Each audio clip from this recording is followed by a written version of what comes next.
Velkommen til BRK.dk. Jeg hedder Susan og arbejder i borgerservice. Jeg vil her vise dig nogle eksempler på, hvordan du bruger siden. BRK.dk er bygget op omkring en søgemaskine, der minder om den, du kender fra Google.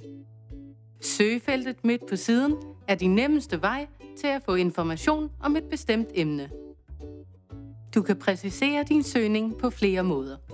Vil du for eksempel søge på et helt bestemt ord, som EAN-nummer, kan du fremhæve ordet ved at sætte anførselstegn omkring det.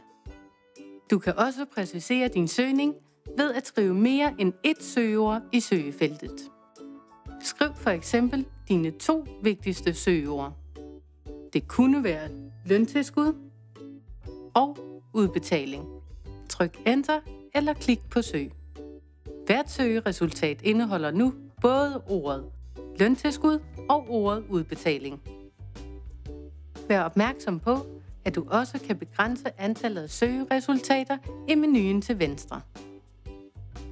For eksempel kan du vælge kun at få vist webpages og dermed sortere dokumenter fra.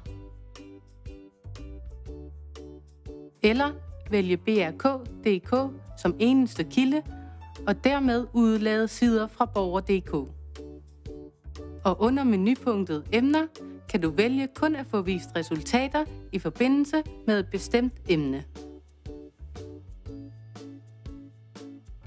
Et kig på stigen under hvert søgeresultat kan give dig en idé om, hvor relevant søgeresultatet er.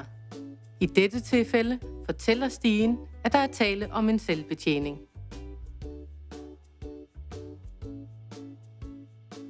Vælger du dette søgeresultat, får du en samlet liste over de selvbetjeningsløsninger, der vedrører udbetaling af løntilskud. Det var en kort gennemgang af, hvordan du bruger BRK.dk. God fornøjelse!